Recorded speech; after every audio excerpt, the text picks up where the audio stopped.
আমার বন্ধু বলে তোর কাছে গিয়েছিলাম আমরা টেস্ট করাতে,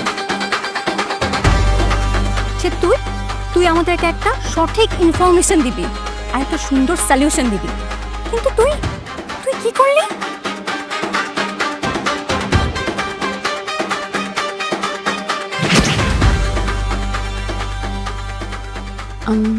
সোহেল, তোর কাছে অ্যাকচুয়ালি আসছিলাম, একটা ফেভার লাগতো।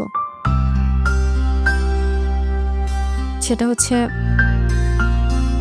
আমাদের বিয়ে 4 বছর হয়ে গিয়েছে, কিন্তু আনফর্চুনেটলি এখনো পর্যন্ত কোনো বাচ্চা হয়নি। আর এটা নিয়ে রিফাত অনেক বেশি ডিস্টার্ব। ও চাচ্ছিল একটা টেস্ট করিয়ে দেখতে। যদিও আমি বিশ্বাস করি যে আমাদের দুজনের কারো কোনো প্রবলেম নাই,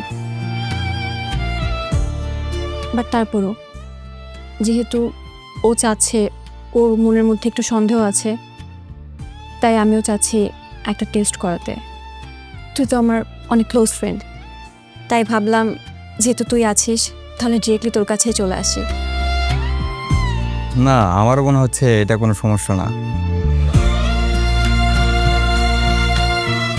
অনেকেরই আছে 6 বছর 8 বছর বাচ্চা হয় না, তারপর হঠাৎ করে হয়ে গেছে।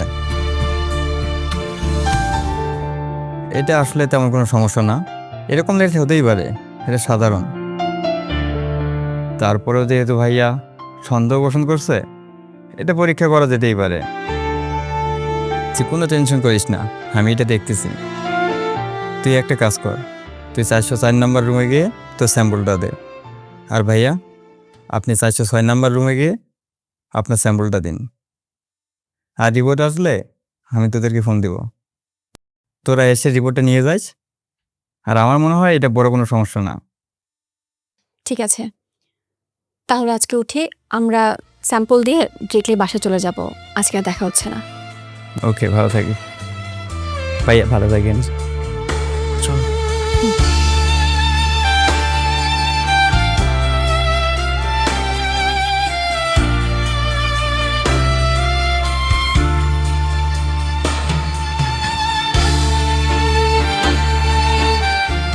আচ্ছা রিফাত, তুমি কি কোনো কিছু নিয়ে টেনসড, চিন্তা করছো? আমি আসলে অনেক বেশি টেন্স। আমি জানি না রিপোর্টে আসলে কি আসবে।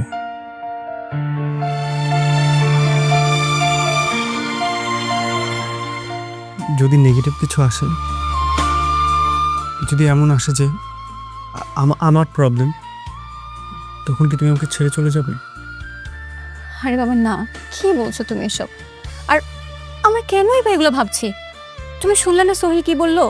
অনেকের তো 6 বছর 8 বছর পরেও বেবি হচ্ছে না। তো আমাদের তো মাত্র বিয়ে 4 বছর হয়েছে। তুমি কেন এত নার্ভাস হচ্ছ, কেন এত টেনশন করছো? কিচ্ছু হবে না। দেখো, অনেক বছর তো হয়ে গেল, আমাদের কোনো বেবি হচ্ছে না, টেনশন তো হবেই। তুমি আমাকে কখনো ছেড়ে চলে যাবে না তো? আমি তোমাকে অনেক বেশি ভালোবাসি, আমাকে ছেড়ে যেও না। তুমি আমার প্রথম অ্যান্ড শেষ ভালোবাসা। আমার তোমার থেকে বেশি কোনো কিছুই দরকার নেই। আমিও তোমাকে অনেক বেশি ভালোবাসি। তুমি কোনো টেনশন করো না, কিচ্ছু হবে না। আল্লাহ ভরসা, সব কিছু ঠিক হয়ে যাবে। আচ্ছা রিফাত, যদি এরকমটা হয়, আমার যদি কোনো প্রবলেম থাকে? এসব কথা বললে না তো, কিচ্ছু হবে না, সব রিপোর্ট ভালো আসবে ইনশাল্লাহ। আমাদের বেবি হবে। আর দেখো, এখন আধুনিক যুগ, উন্নত চিকিৎসা আছে, একটা না একটা ব্যবস্থা হবে। এসব চিন্তা করো না, ইনশাল্লাহ সব ঠিক হয়ে যাবে। ইনশাআল্লাহ। আগে রিপোর্টটা আসো, দেখি কি হয়, তারপর দেখা যাবে।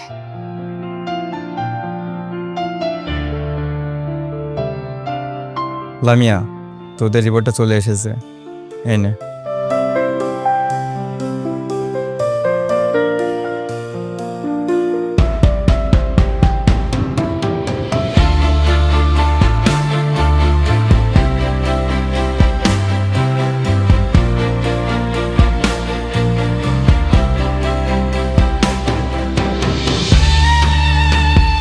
কি হয়েছে দেখি?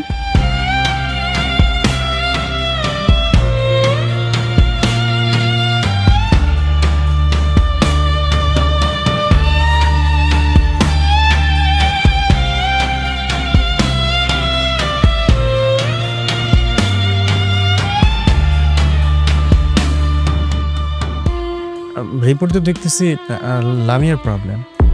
হ্যাঁ, লামিয়া বাচ্চার মা হতে পারবে না। আরে এসব কিছু না, এখন মডার্ন যুগ, এইখানে প্রবলেম দেখা দিচ্ছে, সমস্যা কি?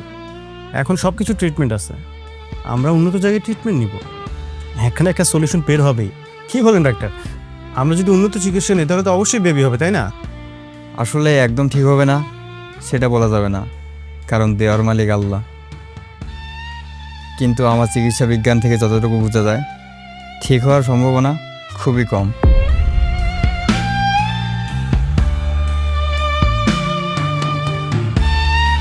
আরে এত চিন্তা করে না তো,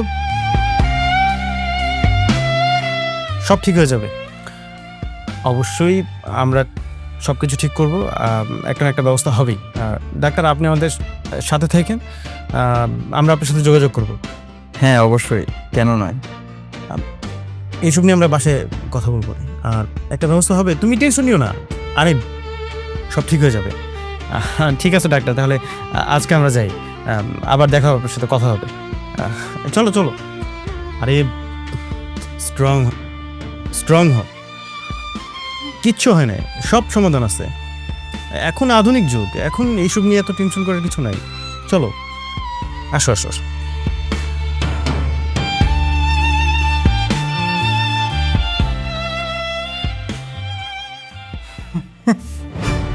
লামিয়া, তুই এর আগের বার যখন আমার চেম্বারে আসলি, তোকে দেখার পরে আমার সেই নিবৃত প্রেমটা আবার জাগ্রত হয়ে গেছে। আমার সেই ভার্সিটি লাইফের কথাগুলো আবার মনে পড়ে গেছে। আমার মনে হচ্ছে আমি তোকে এখনো চাই, এখনো সেই আগের মতো ভালোবাসি, কিন্তু বলতে পারি নাই। না আমি সেই ভার্সিটি লাইফে বলতে পারছি, না এখন বলতে পারতেছি। তাই আমি কি করছি, আমি আমি তোর রিপোর্টটা চেঞ্জ করে দিছি। তোর বাচ্চা দেওয়ার ক্ষমতা আছে, কিন্তু আমি তোর রিপোর্টে কি লিখছি, তোর বাচ্চা দেওয়ার ক্ষমতা নাই। এটা দেখার পরে তোর স্বামী রিভার সাহেব কি করবে, তোকে ডিভোর্স দিয়ে দিবে। তোকে ডিভোর্স দেওয়ার পরেই আমি আমি আমার এই হাতটা তোর দিকে সুন্দর করে বাড়িয়ে দিব। তুই যখন দেখবি তোর আশেপাশে কোনো হাত নেই, তখন তোর হাতে কোনো উপায় থাকবে না, তখন তুই তোর ওই হাতটা আমার এই হাতে রাখবি, আর আমি তোকে বিয়ে করে নিব। আমি তোর সাথে সংসার করব। তোকে পাওয়ার জন্য যদি একটু নোংরা খেলতেই হয় তাহলে খেলি, সমস্যা কি? কারণ কথায় আছে, everything is fair in love and war.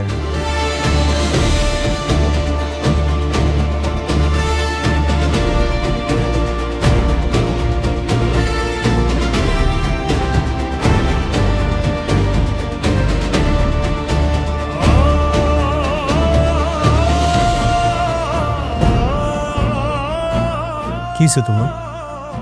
তো মন খারাপ করে আসছো কেন?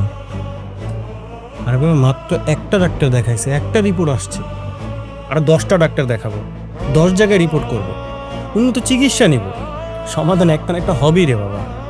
তুমি শুধু শুধু টেনশন করতেছো, কিচ্ছু হবে না, দেখবে সব কিছু ঠিক হয়ে যাবে। না, তুমি আমাকে যতই বোঝাও রিফাত, আমি জানি আমি কখনো মা হতে পারবো না, আমার কখনো বাচ্চা হবে না। কি বলতেছো তুমি এইসব? উল্টাপাল্টা এগুলো বলো না তো।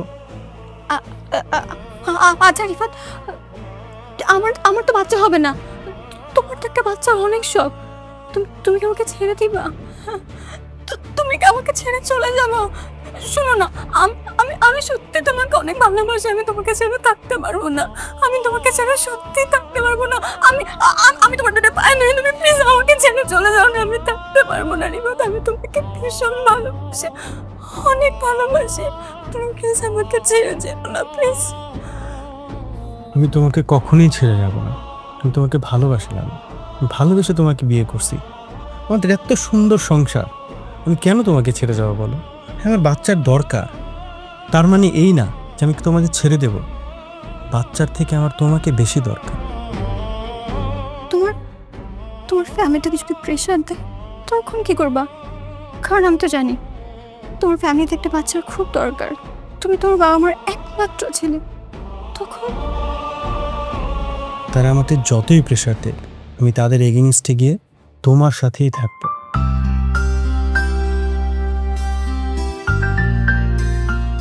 তুমি তুমি আমাকে ডিভোর্স সত্যি দিবা না?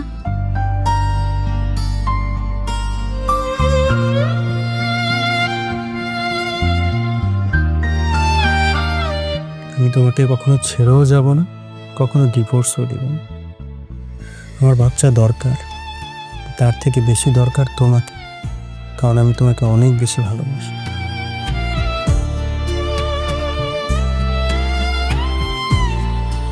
আচ্ছা, তুমি যদি আমার জন্য এত কিছু করতে পারো, এত স্যাক্রিফাইস করতে পারো, আমিও তোমার জন্য একটা স্যাক্রিফাইস করব।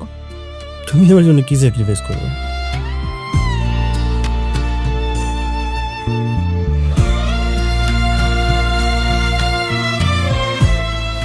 আমি তোমাকে আরেকটা বিয়ে দিতে চাই রিফাত।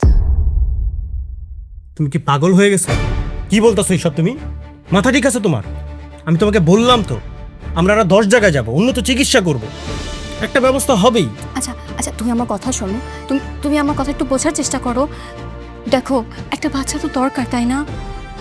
তাই বলে কি বিয়েই সমাধান নাকি? আরেকটা বিয়ে করতে হবে? দেখো, আমরা সমাধান করতে পারবো, উন্নত চিকিৎসা নিলে সব কিছু সমাধান সম্ভব। তুমি একটু বোঝার চেষ্টা করো, তুমি একটু শান্ত হও, একটু বোঝো। তুমি নিজে ঠান্ডা হও, নিজে একটু বোঝো তুমি কি বলতেছো। তুমি আমার ওয়াইফ, আমি ম্যারিড পারসন, আমি আবার কিসের বিয়ে করব? আমি বুঝতেছি, কিন্তু দেখো, একটা বেবি তো দরকার না? সো এটা তো করা যেতেই পারে। দেখো, তুমি তুমি তুমি শান্ত হও, একটু শান্ত হও, সব কিছুর সমাধান হবে, আমরা চিকিৎসা নেব, এইসব চিন্তা বাদ দাও। তুমি আমার কথা একটু বোঝার চেষ্টা করো, আমার কথা একটু শোনো, তুমি একটু তুমি থাকো তো।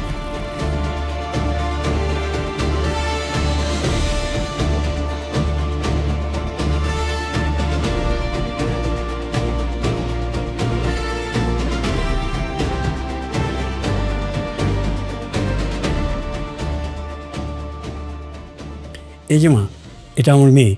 আসসালামু আলাইকুম। ওয়ালাইকুম আসসালাম। আচ্ছা, পাত্র তোমার কি হয়? ও আমার স্বামী। স্বামী? তুমি মজা করতেছো নি মা? তোমার মনে হয় দেবর, তাই না? আচ্ছা, আমি একটু বুঝিয়ে বলি, আপনি একটু আমার কথাগুলো একটু মনোযোগ দিয়ে শুনেন। আসলে আমাদের বিয়ে হয়েছে 4 বছর, কিন্তু এখনো পর্যন্ত আনফর্চুনেটলি কোনো বেবি হচ্ছে না। লাস্ট টাইম আমরা একটা টেস্ট করাই যে কোনো প্রবলেম আছে কিনা, তখন জানতে পারি আমার সমস্যার কারণে আমাদের বাচ্চা হচ্ছে না। সো এটা আসলে খুব কষ্টকর আমাদের জন্য, কারণ রিফাতে একটা বেবির খুব শখ, আর তার চেয়েও বড় কথা, ওর ফ্যামিলিতে ও একমাত্র ছেলে। সো ওর যদি কোনো বেবি না হয়, সেক্ষেত্রে উত্তরাধিকার সূত্রে কেউ থাকছে না। আল্লাহ মাফ করুক, ওর যদি কোনো কিছু হয়ে যায়, তখন ওদের বংশের প্রদীপ বলতে কোনো কিছু থাকবে না। আর সেই জন্যই একটা বাচ্চার খুব প্রয়োজন আমাদের। আর তার জন্যই আমি চাই আপনার মেয়েকে আমার ঘরে নিয়ে যেতে, তাহলে ওদের ঘরে ইনশাল্লাহ বাচ্চা হবে, তখন আমাদের ফ্যামিলিতে একটা নতুন মেম্বার অ্যাড হবে। তুমি তো তাহলে মা ভালো না, নিজের স্বামীকে কেউ বিয়ে দিতে আনে?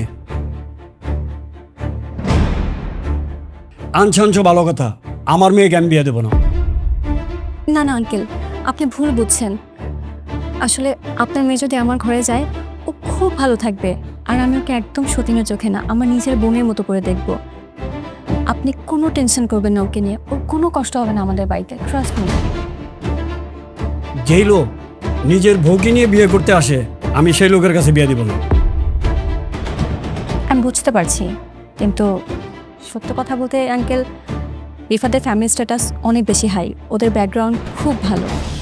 সো ওটা যদি হিসাব করি সেক্ষেত্রে আপনার মেয়ে কখনোই রিফাতের বাড়ি বউ হওয়ার যোগ্যতা রাখে না। কিন্তু হ্যাঁ, আমি আসলে ধনী গরিব এই ব্যাপারটা একেবারেই জাস্টিফাই করতে চাই না। আমি চাই একটা লক্ষ্মী মেয়ে যে আমাদের ঘরে সুন্দরভাবে থাকবে। আর আমি আপনার মেয়ে সম্পর্কে খোঁজ খবর নিয়েছি, আমি শুনেছি যে সাবরিনা অসম্ভব ভালো এবং লক্ষ্মী একটা মেয়ে। আমার বিশ্বাস ও যদি আমাদের ঘরে যায় আমাদের সংসারটা সুখে শান্তিতে ভরে উঠবে। আমি এই বিয়েতে রাজি না। বাবা বসো।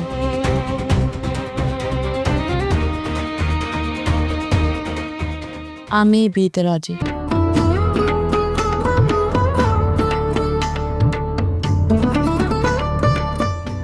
মা, তুই কেন সতীনের ঘর করবি? বাবা, যেই মেয়ে নিজের স্বামীর সুখের জন্য এত বড় একটা স্যাক্রিফাইস করে তাকে আমি বিশ্বাস করতেই পারি বাবা। আমার মনে হয় না বাবা আমি তার সংসারে গেলে আমি একটা সতীন পাবো। আমার মনে হয় আমি একটা বড় বোন পাবো। আমি অনেক সুখে থাকবো বাবা। আমি এই বিয়েতে রাজি বাবা, তুমি আর না করে না বাবা। আপু, আপনি বিয়ের ব্যবস্থা করেন, আমি রাজি। আলহামদুলিল্লাহ। তাহলে দেরি করছে কেন? আচ্ছা ইফাত, এই আংটিটা ওকে পরিয়ে দাও। নাও নাও, ধরো।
আমি আবার তোমার সাথে একটা কথা আছে। দেখো, আজকে প্রায় 4 থেকে 5 মাস হয়ে গেল সাবনিকে বিয়ে করছি। এই বিয়েটা আমি করতে চাই না, শুধুমাত্র তোমার কথাই করছি।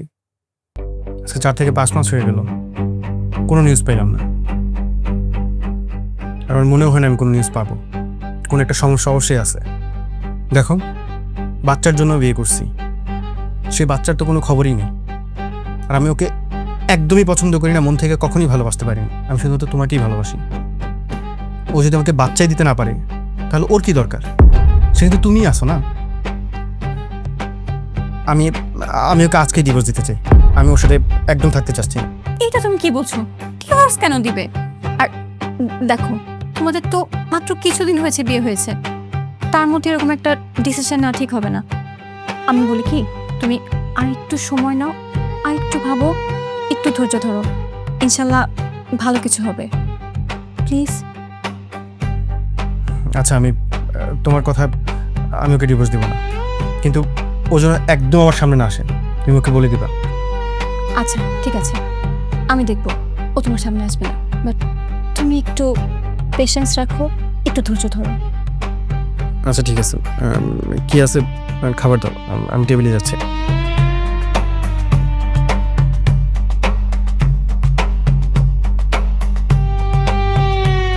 আজকে দেখলাম ছোট ভাবির সাথে আপনার কি কোনো বিষয় নিয়ে কোনো কিছু মনোমালিন্য?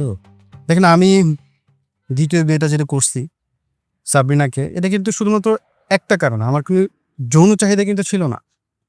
একটাই কারণ, সেটা হচ্ছে আমি একটা বাচ্চা চাই। আমি শুধুমাত্র সাবরিনার কাছে একটা বাচ্চাই চাইছিলাম, কিন্তু আজ থেকে 3 থেকে 4 মাস হয়ে গেল, কিন্তু এখনো আমি কোনো গুড নিউজ পাচ্ছি না। আমি না বিষয়টা নিয়ে খুব বেশি চিন্তিত ভাই। আমি বুঝতেছি না আসলে আমি কি করব।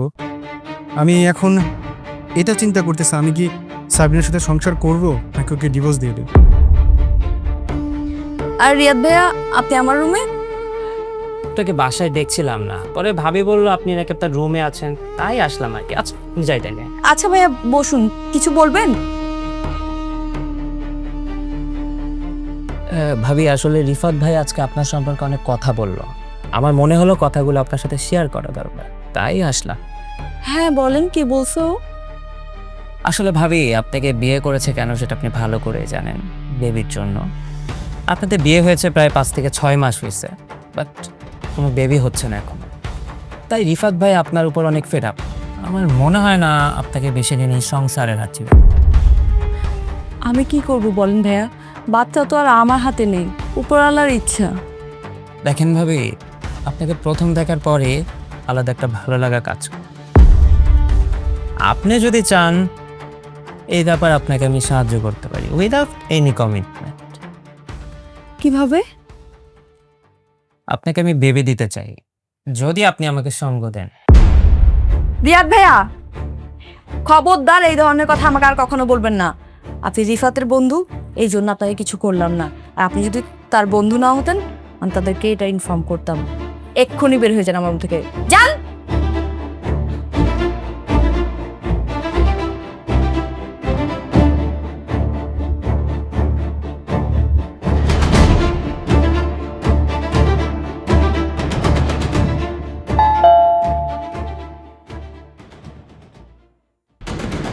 তুমি আসছো? লামিয়া কই? তো রুমে। লামিয়া, লামিয়া কোথায় থাকো? দরজাটা বন্ধ খুলতে পারো না তুমি?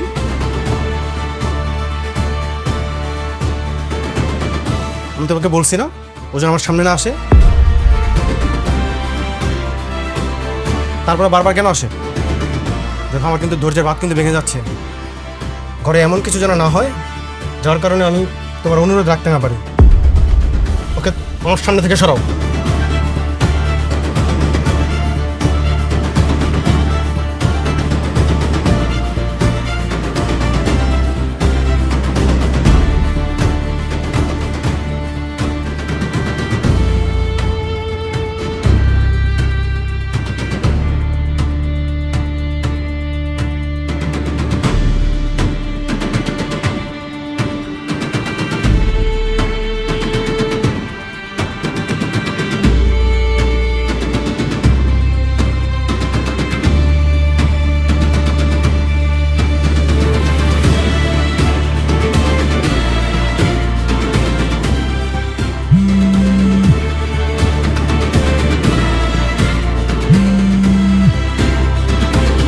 হ্যাঁ ভাবি বলেন।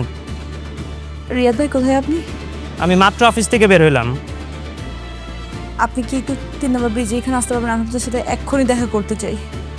আচ্ছা ঠিক আছে, আমি আসতেছি। ঠিক আছে।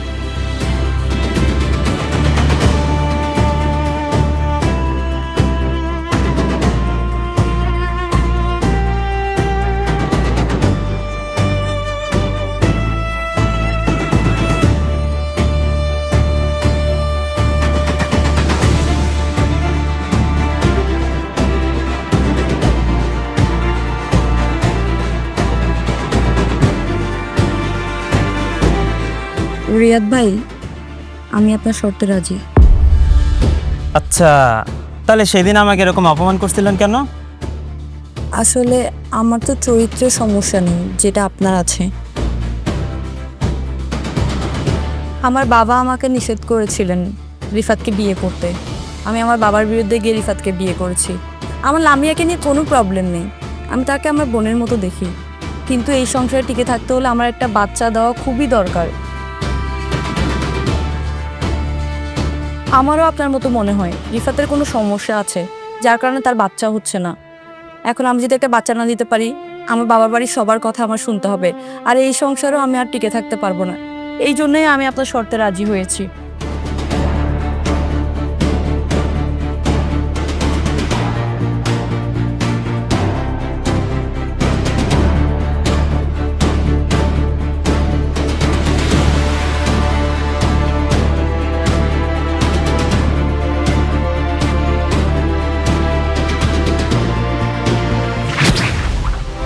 তাহলে এই বাচ্চার বাপ কি?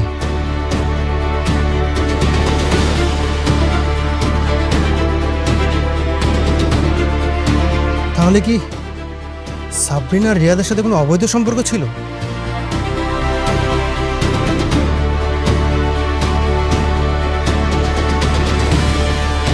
সেই সম্পর্কের ফলেই কি এই বাচ্চা?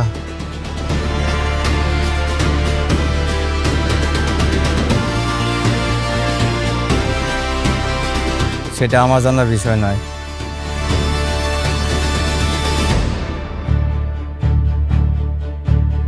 সেটা আপনি খুঁজে বের করুন।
চরিত্রহীন, নষ্টা, দুশ্চরিত্র।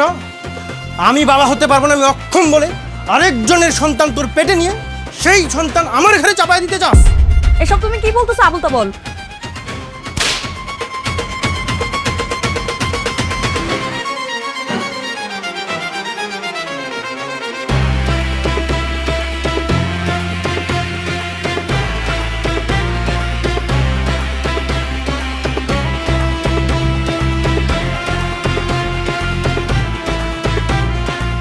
আমি কি বলতেছি তুই বুঝস না? তুই কি মনে করছিস আমি কিচ্ছু বুঝবো না? আমি সব জানি। আমি এটাও জানি যে আমি অক্ষম, আমি সন্তান জন্ম দিতে পারবো না। তাই বলে তুই রিয়াদের সাথে পরকীয়ায় লিপ্ত হয়ে এই সন্তান পেটে নিছস। রিফাত ভাই, আপনি যা বলতেছেন বুঝে শুনে বলতেছেন। আপনি যা দেখতেছেন তা ভুল দেখতেছেন, আর যা শুনতেছেন তাও ভুল শুনতেছেন। অনেক সময় চোখের দেখাও ভুল হয়, কানের শোনাও ভুল হয়।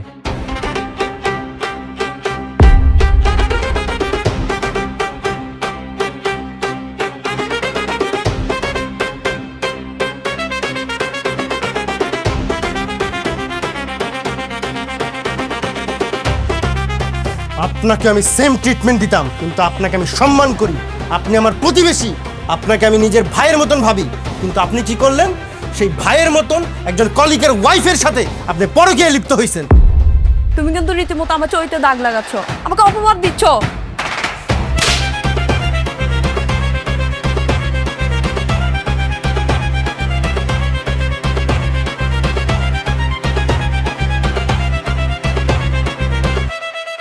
তোকে আমি অপবাদই না, তোকে আজকে আমি মেরেই ফেলতাম। তুই একটা দুশ্চরিত্র, ও একটা পাপী, কিন্তু তোর পেটে যে সন্তান সে একজন নিষ্পাপ। তাই তোকে আমি মেরে ফেললাম না, কিন্তু তুই আমার চোখের সামনে থেকে এখন যাবি, নাহলে তোকে ঘাড় ধাক্কা দিয়ে আমি বের করবো। বের হ, বের হ। কি আপনাকে ইনভাইটেশন দিতে হবে নাকি ঘাড় ধাক্কা দিয়ে বের করবো? জান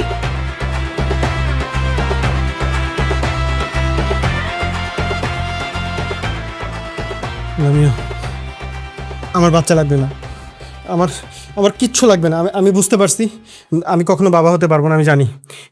আমার শুধুমাত্র তোমাকে চাই। আমি তোমাকে অনেক বেশি ভালোবাসি। আমি কোনো কিছুর বিনিময়ে আমি তোমাকে হারাতে চাই না। তুমি আমাকে ছেড়ে যাও না।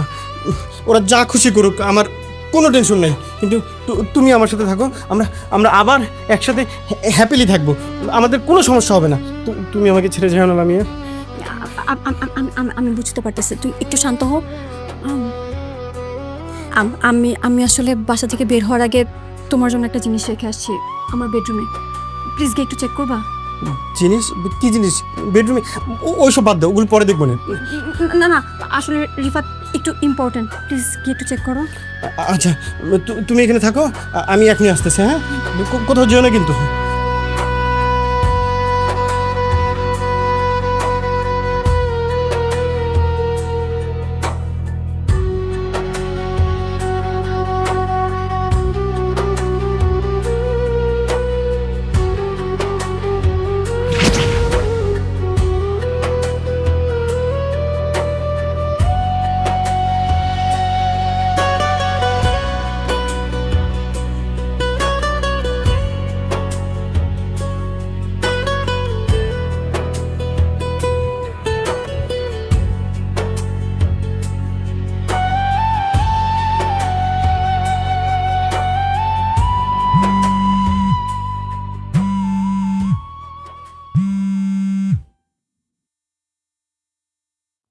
হ্যালো মা। হ্যাঁ মা, বল। মা, আমি বাড়িতে আসতে চাই। আমি আসলে বাংলাদেশে থাকতে চাচ্ছি না, আমি দেশের বাইরে চলে যাব। কেন, কি হয়েছে? রিফাত কি কিছু বলেছে, নাকি ওর দ্বিতীয় স্ত্রী তোকে কিছু বলেছে? না না মা, রিফাত আমাকে কিছু বলেনি, আর সাবিনাও কিছু বলেনি। কিন্তু সাবিনা প্রেগনেন্ট হওয়ার পর থেকে আমি আমি কেন জানি ব্যাপারটা নিতে পারতেছি না। আমি বুঝতেছি যেটা সাধারণ, এটা খুবই ন্যাচারাল একটা বিষয়, আমার একেবারেই হিংসা করা উচিত না। কিন্তু মা, আমি জানি না আমি কেন জানি ব্যাপারটা নিতে পারছি না। আমার ভীষণ খারাপ লাগতেছে, আমি সহ্য করতে পারতেছি না। মা, তুমি একটা কাজ করো, তুমি খালাকে একটা ফোন দাও। খালাকে একটা ফোন দিয়ে বলো যে আমি দেশের বাইরে যেতে চাই, আমি এখানে আর থাকতে চাই না। প্লিজ মা। তুই কি বলতেছিস এসব? তুই ভেবে চিনতে বলতেছিস তো? হ্যাঁ মা, আমি যা বলছি আমি বুঝে শুনেই বলছি। তুমি প্লিজ খালাকে ফোন দাও। আচ্ছা, আমি তোর খালার সাথে কথা বলতেছি। আর শোন, তুই যদি দেশের বাইরে যাইতে চাস তাহলে রিফাতকে ডিভোর্স দিয়ে যাবি। না না, এইগুলো তুমি কি বলতেছো মা? আমি রিফাতকে ডিভোর্স দিতে পারবো না। তুমি তো জানো আমি ওকে কত ভালোবাসি মা। না, আমি পারবো না। তোর বয়সই বা কি হলো? তোর জীবনের অনেকগুলো বছর এখনো বাকি আছে। তোর একটা লেকিন্স আছে, কিন্তু এটা তো আর বড় কোনো বিষয় না। শোন, যার সাথে জীবনের বাকিগুলো দিন কাটাতে পারবি না তার সাথে অযথা নামের বউ হয়ে থেকে লাভ কি? আচ্ছা মা, আমি রিফাতের সামনে গিয়ে কিভাবে বলবো যে আমি ওকে ডিভোর্স দিব? ওর সামনে যদি না যাস তাহলে তুই এক কাজ কর, একটা উকিল ধরে ডিভোর্স পেপার লিখিয়ে তারপর এটা রেখে তুই চলে আয়। ঠিক আছে মা, তোমার কাছে যদি মনে হয় যেটাই রাইট ওয়ে, ওকে, আমি এটাই করব। কিন্তু মা, তুমি খালাকে প্লিজ বলো যত তাড়াতাড়ি পসিবল সে যেন আমাকে দেশে বাইরে নেওয়ার ব্যবস্থা করে। আমি এখানে আর এক মুহূর্তও থাকতে চাই না, প্লিজ। ঠিক আছে মা, তাহলে তুই চলে আয়, আমি তোর খালার সাথে আলাপ করতেছি।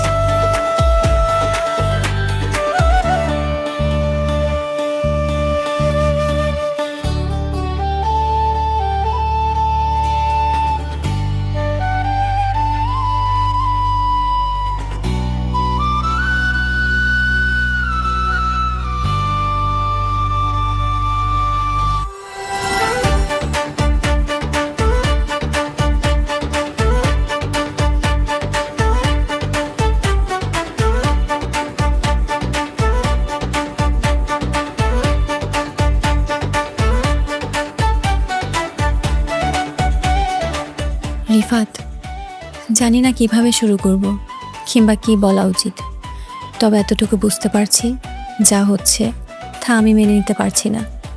আচ্ছা তুমি বলো তো, তোমাকে আমি দ্বিতীয় বিয়ে করিয়েছিলাম কি জন্য? শুধুমাত্র একটা বাচ্চার জন্য। তুমি না আমাকে বলেছিলে তুমি শুধুমাত্র আমাকে ভালোবাসো আর কাউকে না, তুমি বিয়ে করছো শুধুমাত্র একটা বাচ্চার জন্য। আর তুমি কি করলে? যখন সাবরিনা প্রেগনেন্ট হলো তারপর থেকে তুমি শুধু ওকে প্রায়োরিটি দিচ্ছ, সব সময় তুমি ওর কাছে থাকছো, আর মনে হচ্ছে ক্রমশই তুমি আমার কাছ থেকে দূরে চলে যাচ্ছ। তোমার এই ইগনোরেন্স, এই অবহেলা আমি আসলেই মেনে নিতে পারছি না। যদিও আমি জানি ব্যাপারগুলো খুব সাধারণ, আমার মেনে নেওয়া উচিত, কিন্তু জানি না কেন যেন পারছি না। সত্যি বলতে আমি তোমাকে ভীষণ ভালোবাসি, তাই হয়তো বা এগুলো পারছি না মেনে নিতে। যাই হোক, এত কথা না বলি, তুমি ভালো থাকো এটাই আমি চাই। তোমার ঘরে সন্তান আসুক, ওদেরকে নিয়ে তুমি সুখে শান্তিতে থাকো। আর যেহেতু আমি এগুলো মেনে নিতে পারছি না, তাই ভেবেছি তোমাকে ডিভোর্স দিয়ে দিব। কিন্তু তোমাকে এই কথাগুলো বলার সাহস পাচ্ছিলাম না, কিভাবে বলবো বুঝতে পারছিলাম না। তাই একজন উকিলের সহায়তায় আজকে তোমাকে ডিভোর্স দিয়ে গেলাম। আমি সাইন করে দিয়েছি, তুমি সাইন করে দিও। ভালো থেকো।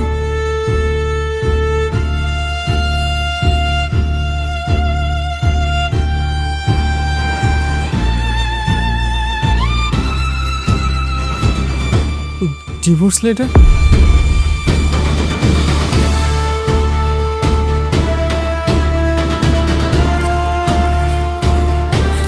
আমি এই ডিভোর্স মানি না। লামিয়া, লামিয়া, লামিয়া কই তুমি? আমি এই ডিভোর্স মানি না। লামিয়া, লামিয়া কই?